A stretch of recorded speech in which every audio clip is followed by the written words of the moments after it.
Salut mes gossures et mes personnes certaines, encore dans le train. Cette fois-ci c'est pour rencontrer Sarah de Farpet et on part à Fontainebleau pour découvrir son atelier et bien sûr je vous emmène avec moi. Allez, c'est parti.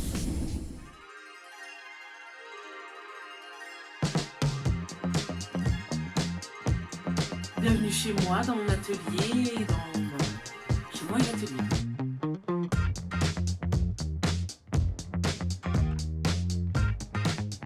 Comment ça t'est venu l'idée des bustes qui reste quand même la pièce phare de Farpet? Ça a commencé un peu par ce visage. Donc ça c'est un visage moulé. Et je l'ai sauvé mais je ne savais pas ce que j'allais en faire. J'étais vraiment déjà à la base fixée que sur les meubles. Je l'ai quand même pris. Je suis allée en Angleterre et j'avais vu c'est l'avenir des statues de Magritte. Donc en fait t'as un visage, c'est le visage de Napoléon qui sort comme ça du mur. Je l'avais trouvé magnifique. Quelques mois plus tard, je me questionnais de ce que j'allais faire de ce visage-là. Et je me suis dit, mais j'ai qu'à faire des nuages sur un ciel rose. C'était déjà mes recherches logo de l'hiver précédent, où je voulais travailler un peu le ciel rose, le soleil, les nuages blancs. Et je me suis dit, ah bah je vais faire ça sur ce visage. Mais je pense que j'avais pas fait le lien avec Magritte. Et c'est que 1 mois ou 2 mois après avoir fait ça, que j'ai fait le lien entre les deux œuvres. Et j'aimerais bien d'ailleurs en faire d'autres, essayer de faire mon visage moulé. J'ai fait le plâtre là-bas. Après, je me suis dit, mais en plus du visage, je peux faire un buste. Et à ce moment-là, je regardais sur le bon coin, je voyais rien. Et là, il y a Christophe qui est dans sa ville natale, donc mon copain, qui voit une annonce, genre bus à venir chercher aujourd'hui, ou sinon il va à la poubelle. Et j'ai dit, bah, Christophe, vas-y, saute sur l'occasion, prends-le. Donc il le récupère. Et donc c'est ce buste qui est là. Et donc je l'ai peint. J'ai expliqué une fois ce qu'il représentait pour moi. C'est un peu la résilience, un peu... c'est Abraham Lincoln, derrière les nuages, le soleil brille toujours. Donc cette idée d'optimisme. Pas d'être toujours positif ou de cacher ses émotions. On a le droit d'être triste, mais faut pas oublier qu'après ça ira mieux. Et donc toujours penser à ce petit but qui est le soleil. Ensuite, bah moi j'ai peint ça quelques temps après le décès de mon frère. Donc vraiment quand je l'ai peint, j'ai vraiment pensé à vas-y ça ira mieux après. Donc j'ai pleuré toutes les larmes de mon corps en peignant ce premier. Donc d'où la position un peu au niveau du cœur. Grosse pensée pour lui en peignant à chaque buste en fait, je pense fortement à lui. Et donc ce buste qui est le premier, c'est pour toi ta pièce phare dans laquelle tu pourras jamais t'en séparer. Ouais, ça ce serait vraiment enfin, du moins un moment. Peut-être que quand j'aurais peut-être accepté plus les choses, peut-être. Mais enfin, je dis ça maintenant, mais je pense que non. La première étape du travail de Sarah est de sauver des meubles et des objets. Hier, t'es partie faire les encombrants. C'est bien ça. Les encombrants à une ville, je crois que c'était à une demi-heure, 3/4 d'heure de Fontainebleau. On a tourné pendant 5-6 heures pour la recherche de trucs à sauver. Sauf qu'il n'y avait pas grand-chose sauvable. Donc on est un petit peu déçu dans ces cas-là de ne pas trouver de pépites. Mais bon, c'est comme ça quoi. Et puis s'il n'y a pas de trucs à sauver, c'est que c'est tant mieux aussi. C'est que c'est tant mieux. Mais t'as quand même trouvé quelques petits trucs. Quelques trucs. Alors je ne sais pas, des fois je prends et je vois après ce que je vais en faire. Par exemple, il y a ce petit, comment on appelle ça, cette suspension en osier. Voilà. Donc là il y a de la mosaïque. Je me dis comme ça je pourrais essayer la mosaïque. Et si ça me plaît, je prendrai les couleurs qui me plaisent vraiment. Une boîte de boutons. Donc des fois il y a des trucs qui servent pas du tout de suite, mais je pense dans 6 mois, 1 an, je serais heureuse d'avoir conservé ça. Du papier millimétré. Là je me dis pourquoi j'ai pris ça. Mais en fait il y avait tout un tas de cahiers, de classeurs, de feuilles à carreaux, nickel, qui ont été jetés. Et ça fait tellement mal au cœur quand on sait le prix que ça coûte. Alors cette boîte là, alors je ne sais pas ce que je vais en faire, mais je me suis dit je pourrais peut-être essayer de la recustomiser, enfin changer le tissu. Bon bah je vais voir ce que ça va donner. J'ai jamais fait ça. On va essayer. Ah, les petits mazagrans, on appelle ça comme ça. Mazagrans, en mode Noël, trop mignon. Il y en a 4. Bon, en excellent état. Toi, t'aimes bien comme ça, toi ou... Des cintres. Alors, après, les cintres, c'est un truc que je vois très régulièrement aux encombrants. Les gens achètent tellement de cintres et pourtant, quand je vais dans les magasins, les gens ils continuent d'en acheter. Alors qu'il y en a tellement qui sont jetés tous les jours. Je trouve ça malheureux. Mais en plus, ils sont nickel. Bah, ceux-là, ouais. Bon, ils sont cool en plus, en tissu. Ça fait un peu, tu sais, comme les tendeurs. Oui, c'est vrai, ouais. Oui, c'est vrai. Bah, des échantillons de tissu. Donc, c'est plutôt de la bonne qualité, hein, si tu veux toucher. Ah ouais, C'est carrément. Bah, ah, ouais. mais c'est les trucs que t'as dans les magasins, ouais. Ouais, c'est les échantillons. Donc, peut-être qu'un tissu de dedans finira sur la boîte que j'ai sauvée. Cette palmier, je sais pas de quoi. Ah, tu l'as trouvé hier? Ouais, j'ai trouvé hier. Mais tu sais que quand je suis arrivée, je croyais que c'était à toi, hein. Non, j'ai trouvé hier. Ah ouais. Alors, j'ai hésité, il y en avait deux. Et je suis en même temps, je trouve ça assez drôle. Bah, c'est moche, quoi. Mais je me dis, peut-être que je vais m'amuser à le peindre. Bon, je vais voir. J'ai rien à perdre. De toute façon, il partait à la poubelle. C'est ça que je me dis avec les objets sauvés. Finalement, tu peux te permettre de t'amuser là-dessus puisque t'as rien à perdre. Et cette liberté où tu dis pas... T'as investi de l'argent dedans. Ouais, oui, ou il y a quelqu'un qui attend quelque chose. Et de toute façon, ça partait à la poubelle. Donc, même si c'est moche, bah, je repeins ou je fais des choses et j'aime pas finalement. Bah, soit je l'utilise pour moi. Par exemple, ce pot-là, j'ai fait une tentative. Bah, j'ai pas aimé. Je mets mes pinceaux dedans. Là, comme tu dis, là, t'as recyclé le pot pour toi. Ouais. Mais il y a des choses que finalement, après, tu remets dans la rue, toi. Ou Alors, tu gardes toujours au cas où.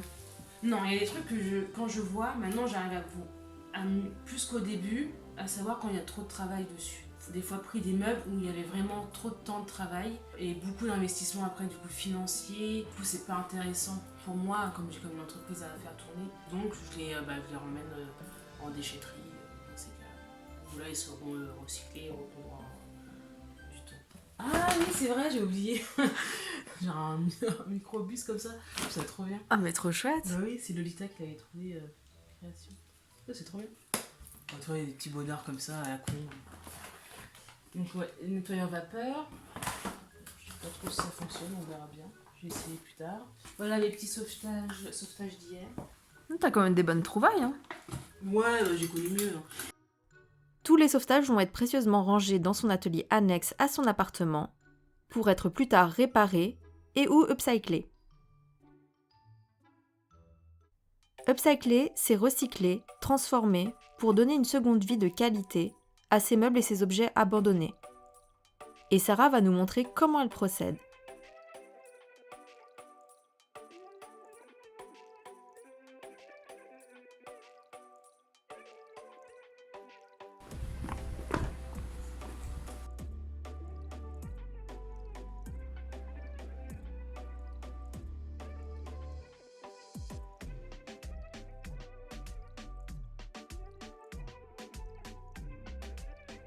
Regardez. Je n'ai pas trop après-midi non plus.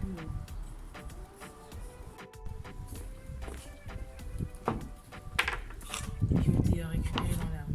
Ils ont été abandonnés. J'ai appliqué sur les pots pour pas que l'eau s'infiltre dans la terre en mode capillarité ou je sais pas quoi. Et pendant le temps de séchage, Sarah m'a montré une de ses créations. Là, c'est toutes les photos que j'ai sauvées. Les gens jettent les photos. Ouais. Donc après, je rajoute un peu de couleur. Donc j'appelle ça des photos popées. Donc je rajoute la petite couleur pop. Ah oui, d'accord, le meuble. Mais du coup, le meuble, tu le fais comment ? Comment Ouais. Ça, c'était peut-être au pinceau, je pense. Et au Posca. Ah ouais, mais on a vraiment l'impression que ça fait partie de la photo, quoi. Donc j'ai repris les mêmes motifs qui existaient déjà et j'ai interprété un peu les couleurs. Et l'officiel colonel Farpet. Et du coup, je crois que des fois, les photos popées, j'ai envie de faire quelque chose mais tranquille, bah je mets un peu de couleur. C'est un peu comme faire du coloriage, quoi. Oui, un peu, ouais.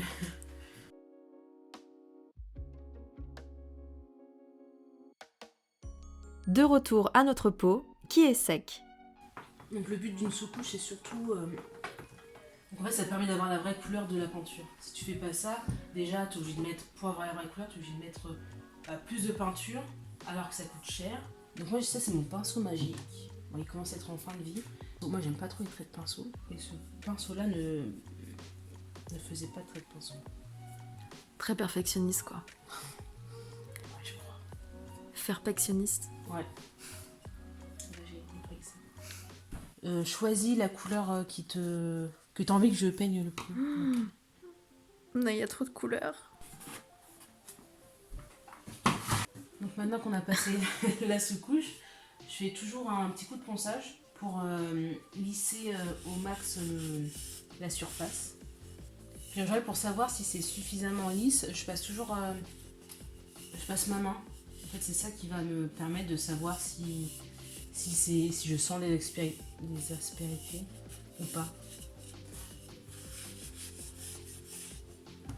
Parce que bon, l'œil nu, il te permet pas de tout voir. Donc finalement, tout ça, il y a beaucoup de toucher. J'utilise beaucoup le toucher dans mon travail. On va peindre. Alors je commence toujours par les couleurs les plus claires. Ça te permet de ne pas retravailler la peinture ensuite. Donc il faut toujours touiller. On touille. Et je mets jamais beaucoup. Je mets pas trop de peinture. Je préfère faire 2 couches fines plutôt qu'une grosse. Donc toujours pour éviter les gros coups de pinceau que je n'aime pas.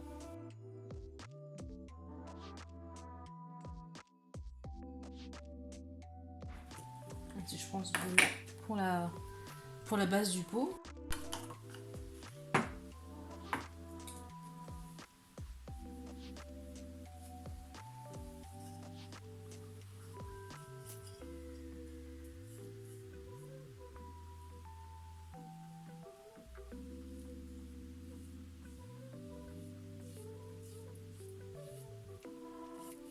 Donc c'est pour ça, toujours commencer par les couleurs les plus claires. Parce que si on déborde, sur du plus clair, ce n'est pas grave. Je refais une couche dans 2 heures et puis on verra après pour les motifs. Pendant ces 2 heures, j'ai encore découvert des trésors. De la fameuse vidéo Instagram Daft Punk. Oui, c'est cela. Une nouvelle couche de peinture. Un nouveau temps de séchage. Et c'est le moment des motifs.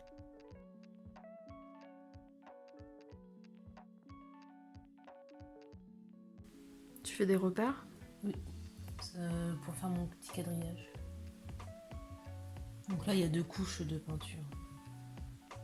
Au moins, selon les couleurs, il y a toujours au moins 2 couches.